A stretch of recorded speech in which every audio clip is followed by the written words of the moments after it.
Thank you for listening to the Following Films podcast. Today I'm joined by Graham Young of Michigan Rattlers. Following the release of their brilliant third studio album, Waving from a Sea, Michigan Rattlers have hit the road for an intimate set of club dates.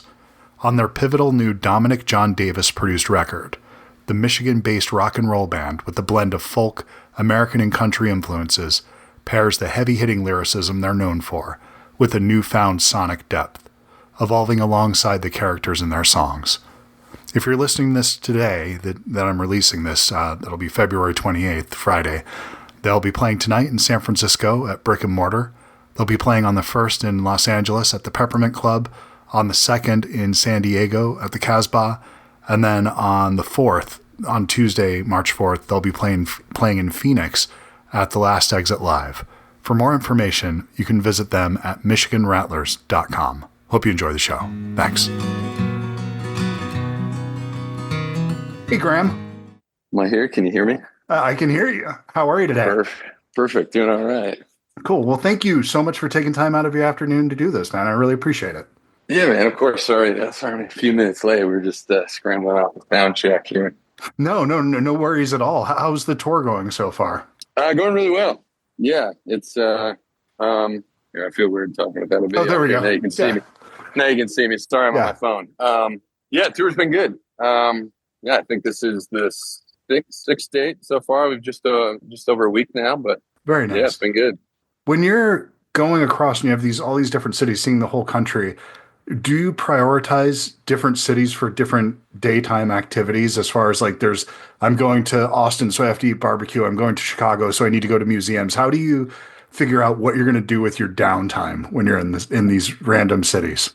Yeah, I mean, I don't know. So far in this week, it's the traveling has really not allowed us to take any of that into consideration. It's kind of just been showing up the day of the shows and driving straight to the venue and loading in and sound checking. And before you know it, it's 6:00 and time to find dinner that's close-ish to the venue. And then, and then you don't get out of the venue until 12:30, 1 in the morning and get up and drive to the next spot. I mean, I think one of the big things we're big into pho.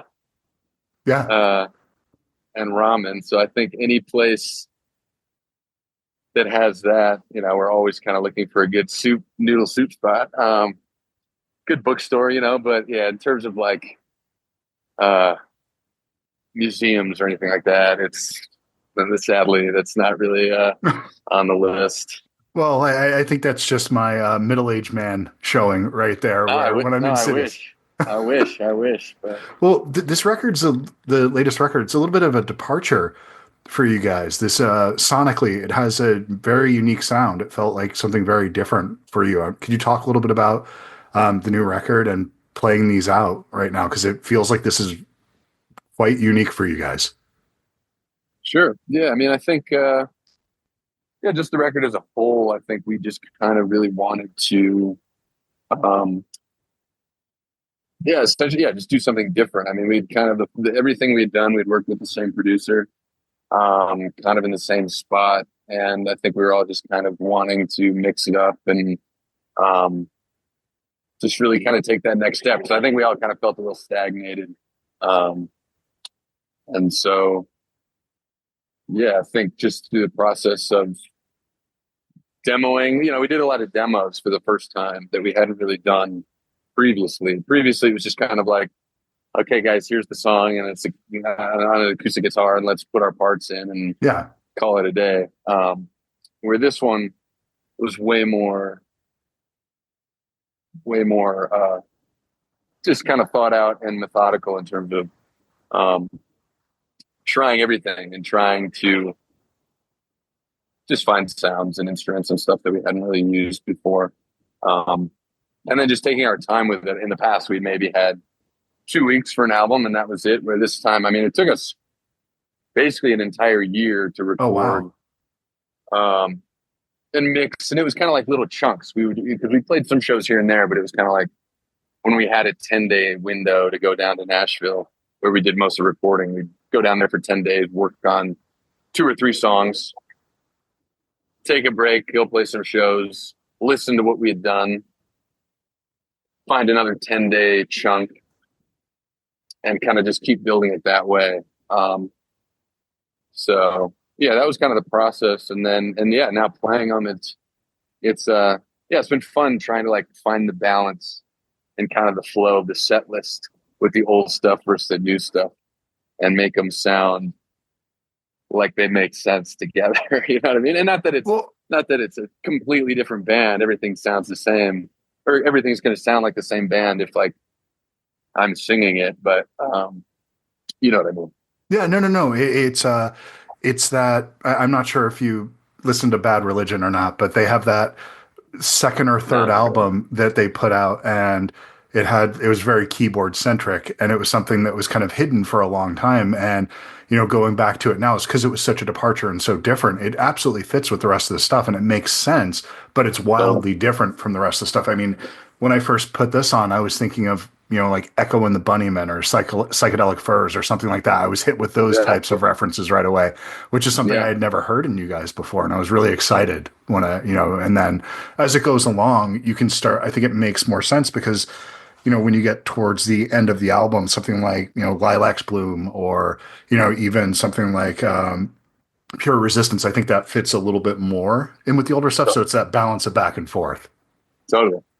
Yeah. Yeah. So, I mean, there's definitely those moments of the album where we're definitely kind of our older or younger selves. Kind of married with the new stuff, which I think is great. No. And can you talk a little bit about the writing process lyrically for this? Because I think you have some vulnerability in here that you're definitely wearing your heart on your sleeve in several of these songs, something like Lilacs Bloom or Bummer. Those are pretty personal songs, it felt like to me, or at least when I first heard them, it felt like I knew this person pretty clearly. Yeah. I mean, I think, lyrically, I mean, I think it's just, I don't know. That's what I'm drawn to. Essentially, first and foremost, I think I'm just really drawn to kind of really personal songwriting. And so then that's kind of just what I try to do. And as corny as it sounds, and it is, like, it really is kind of that outlet for me personally.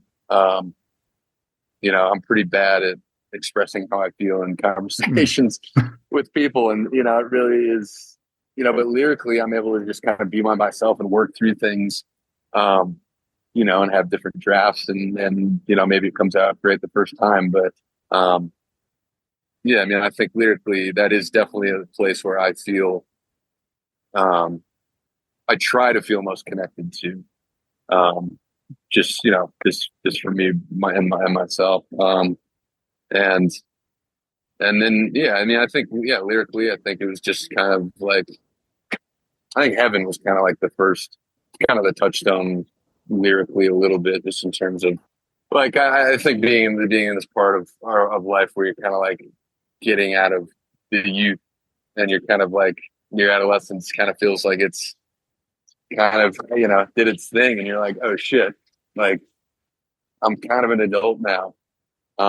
And what does that mean? And how do I handle that? And I think I spent a lot of time like thinking about, I'm such a sucker for nostalgic things. And I think I spent a lot of time in that nostalgic place. And then also in the place of worrying about what I'm going to do with the rest of my life. And I don't spend a lot of time right here and right now, and so I think, Heaven was kind of like, you're in Paris, man, with, a hot girl, like, open your eyes and just like, be here and quit worrying about it, because this is all you get. So I think lyrically, kind of a lot of the stuff kind of revolved around that for me.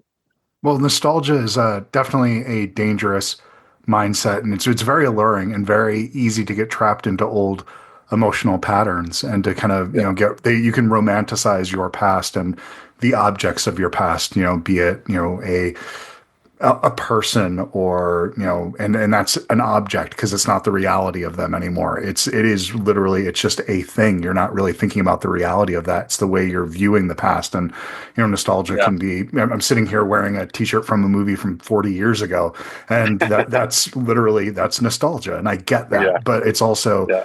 being in the present, is the dealing with that idea, like you're saying, of growing up, is pretty frightening, because I'm almost 50 and I still don't feel like an adult yet. I assumed it would Yeah. happen, that it would one day, but now I'm just coming to terms with the fact that I'm never going to feel like a grown up. So this is who I am, I guess. Yeah. No, I think that's totally, yeah. You do think you're going to wake up one day and you'd be like, oh, okay, I've arrived to something that I thought was coming. And I don't think it's ever coming. I think you kind of are always going to feel, yeah, like a kid a little bit, which is good, maybe. Well, it's I remember when me and my wife took home our firstborn, and we laid him down in the crib, or laid him down on our bed, actually, next to the crib, and we're looking at this child, and we're like, why the fuck did they let us take this thing home? How did this happen? Right. We're not responsible enough to handle Yeah. this. What are we Yeah. doing? 15 years later, it seems like it's working out okay, but it's one of those things that just, I assumed you would feel different than you do, and I don't know if that's my lack of evolution in my life, Right. or it's something that prolonged adolescence. One of the two. Who knows? Yeah. No, it's a good question. So Yeah. then, could you talk a little bit about when you're building a set list? Um, are you do you start with something that you think is going to hook the audience in right away, or do you start with kind of something that's a personal favorite that might be a little bit new for you, or how do you kind of, it's almost like building a mixtape of your personal stuff. So is it just something you feel night to night, or do you have something kind of the set list you're running through for the whole tour? So far, it's been a pretty steady set list. I think, and it opens with Heaven, which is what the album opens up with. And so I think that was kind of, I like when other bands do that, when it's kind of like, here's the new thing, Mm-hmm. here's the new version of this band. And it kind of then just goes through, we're playing pretty much every night. We're playing most of the new album, maybe give or take two or three songs. Um, and then a heavy dose of everything else. I think before we had definitely tried to mix it up and keep every night kind of not super up in the air, but try to mix it up, Yeah. which is fun. But I think there is also something to having a pretty consistent set list and really just like digging into that and making that the best it can possibly be and the tightest it can be. And that's kind of where this tour started off anyway, with a pretty consistent set list. Makes sense. And something like, I pay you a compliment, that I had something I hadn't thought about before when I was listening to Strange Heart for the first time about 3 weeks ago. Because I was, I'm actually really glad it took a little bit from the time of when this was first scheduled, the interview, trying to get this set up, that I actually got to listen to the album several times. Because I don't think you can listen to Cool. something one time and know if you like it or not. You kind of have to sit with it for a little while, listen to it multiple times. Some of my favorite albums are ones that didn't really start to settle into like the 10th time listening to it. And, Yeah. with this, like Strange Heart, that was one that from the first time I heard it, though, my reaction was, I can't wait till I know the words to this so I can sing along to this every time I hear it. Because it was just one Yeah. of those ones that just, there's some of that stuff where you talk about the, oh God, busy being what everybody asks for. And just these lines in that, Yeah. I really lyrically love that song. And I'm just looking forward to being able to scream it out one day. Totally. Yeah. I think that's definitely a favorite. Yeah. The whole album. And I think Strange Hearts is a great kind of like, so it kind of like hits all the marks where kind of like this version of the band, I think I wanted it to be. Well, it has a little bit of a storytelling element to it that's, Mhm. kind of in that somewhere Gaslight Anthem, or Yeah. you could say like a Tom Petty or something like that. And it's just really traditional rock and roll from that lyric aspect of it. But then the music is not. And so it's those two worlds being combined together. I actually really appreciate that. And I think it's something really special. Yeah. Well, thanks. So then, when you do this, when you're out on the road for weeks at a time, what does that do to sort of sense of normalcy and the home life and those kinds of, do you, when you're at home, are you dying to get back on the road? And when you're on the road, do you die to get back home? Or is it just something that you're able to be in the moment, like you talked about, and really appreciate what you're doing every night? Yeah, I mean, it's a little bit of both always. I mean, it's been a while since we've had a tour of this length. We really didn't tour all that much in 2024. And so, yeah, there was definitely a lot of excitement to get back out and play a lot of these major markets and cities that we hadn't been to in a couple of years, and play the new songs. And, so I think we were all pretty desperately itching to get out and do that. But, I mean, when you don't tour for a year, you definitely do kind of like dig into the home life and you kind of get your routines. And, it's nice waking up in your own bed and, but I mean, it's both. I mean, I think, well, right now, I think we're in the mode of being excited still. In 3 weeks, I think it'll be. You're only a week under your belt right now, so if you were already over it, that would be a sad state of affairs. Yeah, that would be a red flag. In a month, it'll be nice to be home for a little bit, but then I'll be ready to go again. So, how have people been reacting to the record so far? What's been the general response? I think pretty good. Yeah, I mean, I think people are singing the new songs, which is always great, and it's been such a for us, I guess it's been such a long journey of like from writing to recording to putting it out. And we put the album out in August, maybe. I don't know. It's been a long time. So the people that did get the album and have listened to it, I mean, they've been able to digest it for months now. So it feels like pretty lived in, I think, across the board for everybody. Yeah, no, that makes perfect sense. It gives people a chance to listen to it and actually settle into the songs and to, it's again, that idea of I've spent the last couple of weeks listening to it and getting my head around it for a little bit. So for the audience to do the same thing, just out of curiosity, when you're traveling, how do you carry music with you? Because I'm still a physical media guy where I really love my records and I love CDs. I still have tapes that I listen to. Yeah. So like I of course have like subscriptions to music services and I that's fine. But there's something about that tangible thing of just putting on a record and, a CD, a tape, and listening to the whole thing back to front and having that person you're traveling with that has really shitty taste in music that you have to listen to their thing every four at bats, that kind of thing. Well, so. I mean, it is kind of funny and sad. The van is pretty much, when we're traveling, the van is pretty much silent and everybody kind of goes into their own little worlds. We've all got our AirPods in. Different world. Headphones and I think so that's kind of that's the sad honest reality traveling in the van. I mean there'll be like post show when we're driving back to a hotel or we're going to a friend's house when everybody's still kind of amped up. Well, that's kind of when the stereo in the van gets used and when it's kind of this collective thing or in the morning we'll put on a song or two, but then kind of everybody goes into their own little Spotify worlds. Is that the time that the audiobooks or the podcasts come out at that point, that it's maybe not music centric at that point? Yeah. I mean, I definitely think, there's only so much music, it's good to take a break once in a while. Understood. Yes, absolutely. Just out of curiosity, because you mentioned finding a good bookstore when you're visiting new cities, is there anything you've read recently that's knocked your hair back?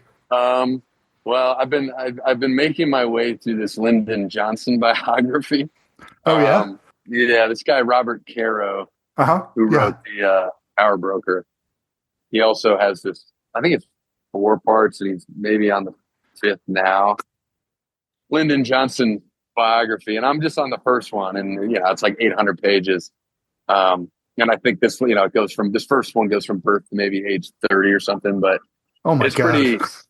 It's pretty dense and pretty remarkable though. And especially that time in like the American South, really, where it's, these guys growing up with no electricity, no running water. and just the difference between, I mean, they lived right outside Austin, Texas, basically. But yeah, even in 1915, there was nothing.